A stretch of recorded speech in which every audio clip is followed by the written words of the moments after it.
na kay John Rendes ang pet dog nila ni Nora Honor na si Rocky, kung saan nasa pangangalaga ito ng yumaong superstar ng halos 2 taon na.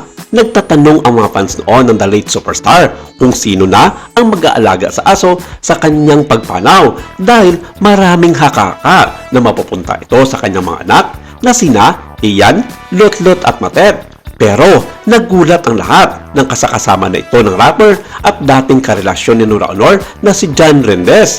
Kaya matutuwa ang dog lover sa balitang ito dahil hindi mapapabayaan ng aso na inalagaan at minahal ng superstar. Katulong ni John sa pag-aalaga kay Rocky ang maganda niyang anak na pwedeng mag-artista. Hindi nga lang sinagot ni John ang tanong ng fans kung pag-aartista niya ang kanyang magandang anak.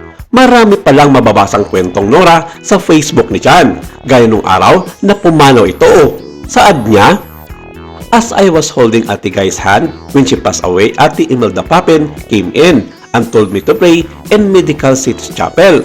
It was Good Wednesday. Then I heard a choir singing and they surrounded me at the altar. I was crying so hard. I still could not believe she was gone. I didn't want to accept it. As I ran back to her side, her children were there. I cried so hard. I will never forget that moment. It was like the angels were taking her soul into heaven and she was with us no longer." Ramdam pa rin ang lungkot niya sa pagkawalan ni Ate Guy at tiyak na natutuwa ito sa post ng mga Noranians na pinasasalamatan siya sa pagmamahal at pag-aalaga sa kanilang idolo hanggang sa huling sandaling nito. Pero sa naging payag ng batikang kolumnista at showbiz vlogger na si Christy Fermin na pag-usapan ito kung totoo nga bang merong kayamanan na iniwan itong si Nora Honor sa kanyang mga anak at ang kontrobersiya na bumabalot sa ngayon kay John Rendes.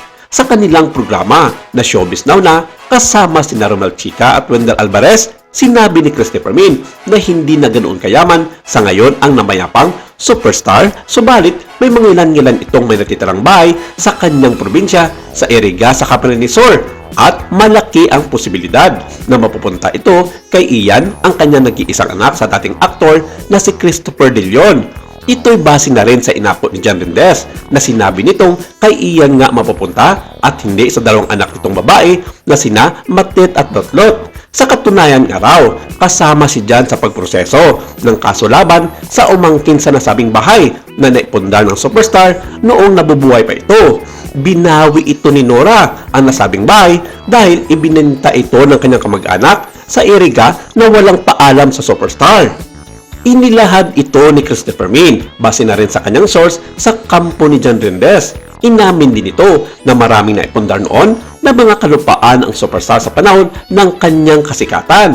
Pero lahat ng ito'y naglaho na lamang sapagkat napabayaan na niya ito dahil sa kanyang ibang mga commitment sa kanyang buhay, lalong-lalo na sa industriya ng showbiz. Ilan na lamang ang natitira sa mga ito dahil karamihan sa mga malalawak na lupain noon ng namayapang si Nora Honor ay binawi ng gobyerno at ipinamigay sa mga magsasaka sa pamamagitan ng CARP o Comprehensive Agrarian Reform Program ng gobyerno. Pero ayon kay Christopher Min, sinabi raw ng kampo ni John na patuloy nila itong ipinaglalaban sa gobyerno ang mangilan-ngilan na lamang ng mga lupaing natitira ng yumaong superstar.